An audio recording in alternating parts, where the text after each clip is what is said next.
دوستو آج ہم آپ کو اصحاب کہف کے بارے میں مزید معلومات فراہم کریں گے۔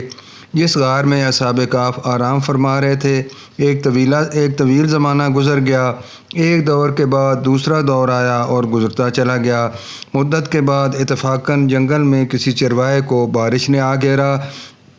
وہ بکریاں لے کر پناہ لینے کے لیے اس غار کی طرف آیا اور بکریوں کو سائے میں محفوظ رکھنے کے لیے کوشش کر کے اس نے دروازہ کھول دیا۔ ادھر صبح ہوئی تو اللہ تعالیٰ نے ان کی روحیں لوٹا دیں، یعنی ان کو بیدار کر دیا، اور ایسا معلوم ہوا رات بھر سو کر صبح کو بیدار ہوئے ہیں۔ وہ خوش باش حشاش بشاش تھے اور یہ خیال کیا کہ حسب معمول ہم رات کو سوئے اور صبح ہوئی تو بیدار ہو گئے۔ پھر معمول کے مطابق انہوں نے نمازیں پڑھیں اور کوئی ایسی علامت ان کے چہروں پر نمودار نہیں ہوئی جس سے اجنبیت یا انوکھا پن ظاہر ہوتا ہو۔ وہ یہی سمجھتے رہے کہ بادشاہ دقیانوس ہماری جستجو میں لگا ہوا ہے۔ اتنی بات ضرور ہوئی کہ وہ یہ سمجھتے تھے کہ ہم آج کچھ زیادہ ہی سوئے ہیں، اس لیے انہوں نے باہم پوچھنا شروع کیا کہ ہم کتنی دیر سوئے۔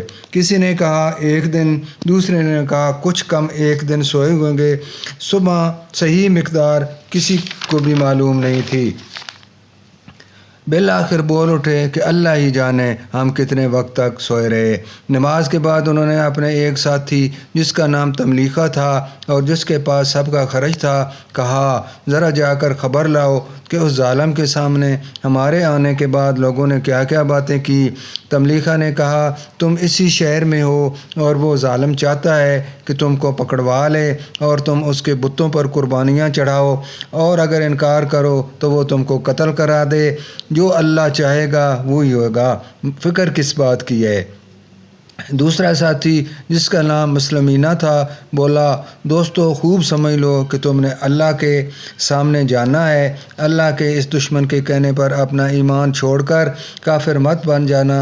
پھر سب نے تملیخہ کو مأمور کیا کہ شہر کو جا کر خبر لائے کہ وہاں کیا تذکرے ہو رہے ہیں، اور ذرا چالاکی سے جانا کہ تمہارا پتہ نہ چل جائے، اور وہاں سے کھانے کے لیے بھی کوئی زیادہ خرید کر لانا کہ ہم سب کو بہت زیادہ بھوک لگ رہی ہے۔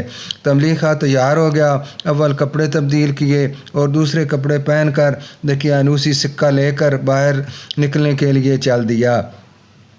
غار کے دروازے پر پہنچا تو دیکھا کہ دروازے کے پتھر اکھڑے ہوئے ہیں۔ وہ چھپتا چھپاتا اور راستے سے کتراتا شہر کے دروازے پر پہنچ گیا۔ وہ دقیانوسی زمانہ ہی سمجھتا تھا، اس لیے ڈرتا تھا کہ کوئی اس کو پہچان نہ لے۔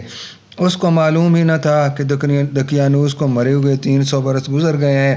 شہر کے دروازے پر پہنچا تو ایسی علامتیں دکھائی دیں کہ ایمان والوں کو یہاں آزادی ہے۔ یہ دیکھ کر اسے بڑا تعجب ہوا اور پوشیدہ طور پر حیرت سے دیکھنے لگا۔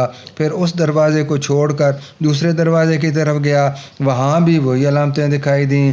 کچھ لوگوں کو باتیں کرتے ہوئے پایا، وہ لوگ بھی غیر سے نظر آئے۔ پھر لوٹ کر پہلے دروازے پر گیا اور حیرت کرنے لگا کہ وہی چیزیں ہیں جو کل رات کو تھیں۔ یہ نشانیاں تو مسلمانوں کی ہیں جن کو وہ پوشیدہ رکھا کرتے تھے۔ کیا میں خواب تو نہیں دیکھ رہا ہوں؟ پھر خود ہی کہتا تھا کہ میں تو جاگ رہا ہوں۔ آخر اپنی چادر سر پر ڈالی اور شہر میں داخل ہو گیا۔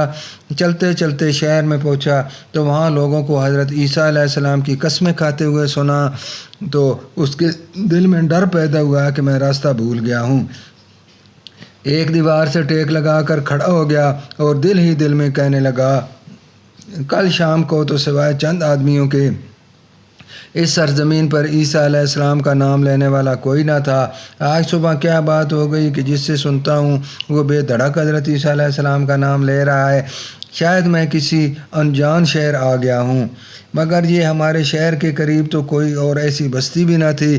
پھر ایک جوان سے ملاقات ہوئی، اس سے تملیخہ نے پوچھا کہ اس شہر کا نام کیا ہے؟ تو اس جوان نے اس شہر کا نام افسون بتایا۔